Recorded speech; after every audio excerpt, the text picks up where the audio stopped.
भगवान दर्शन करमा भिड को मुताबक चलन कर श्रावण मासर आज हूँ श्रावण मासर शेष सोमवार आम आज बाहरी श्रावण बोलम यात्रा चलतु आज देखा। ओम नमः शिवाय। ओम नमः शिवाय। ओम नमः शिवाय। वंदे देव कैलासपति, हे देव पार्वती पति, हे त्रिभुवन स्वामी, चंद्रशेखर गंगाधर त्रिशूलधर, हे बाबा कल्पेश्वर, हे बाबा मुक्तेश्वर, हे बाबा स्वप्नेश्वर, दया कर प्रभु दया कर।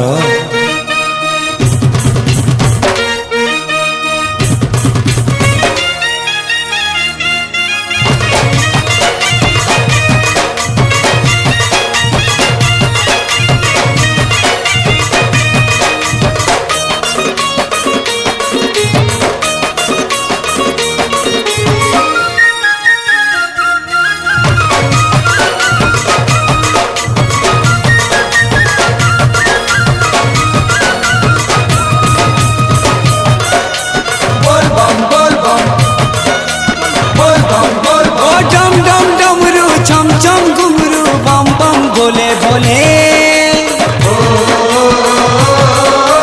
बम बम बोले बोले, मामा के सरवन चाटे बम बम बोले बोले, बम बम बोले बोले, ओ डम डम डमरू छम छम घुंघरू बम बम बोले बोले, मामा के सरवन चाटे बम बम बोले बोले। कैलासपति तुम्हें गति मुखाती, हे कैलासपति गति मुखाती, चारियाड़े सुबह बोल बम। कांवरिया राजा कांवर हले दे खन खन खन, मेघ बजौछे ढोल मुहुरी डम डम डम, ओए कांवरिया राजा कांवर हले दे खन खन खन, मेघ बजौछे ढोल मुहुरी ढम ढम ढम।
सांगे सांगे तीवे बाबा भोला शंकर,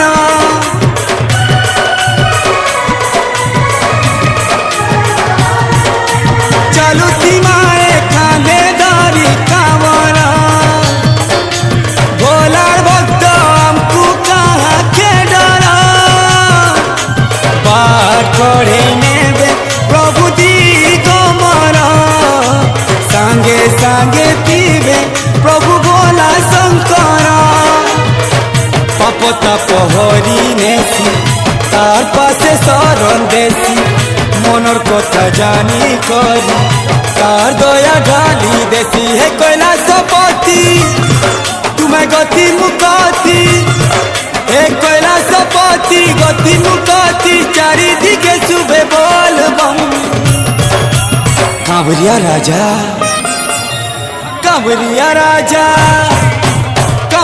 राजा कांवर हले दे खन खन खन, मेघ बजौछे ढोल मुहुरी ढम ढम ढम, कांवरिया राजा कांवर हले दे खन खन खन।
बोल बम कही कही तार चरण जिमा धाई ढाली दे कलसी पानी तार चरण दे माछी ए कैलाशपति।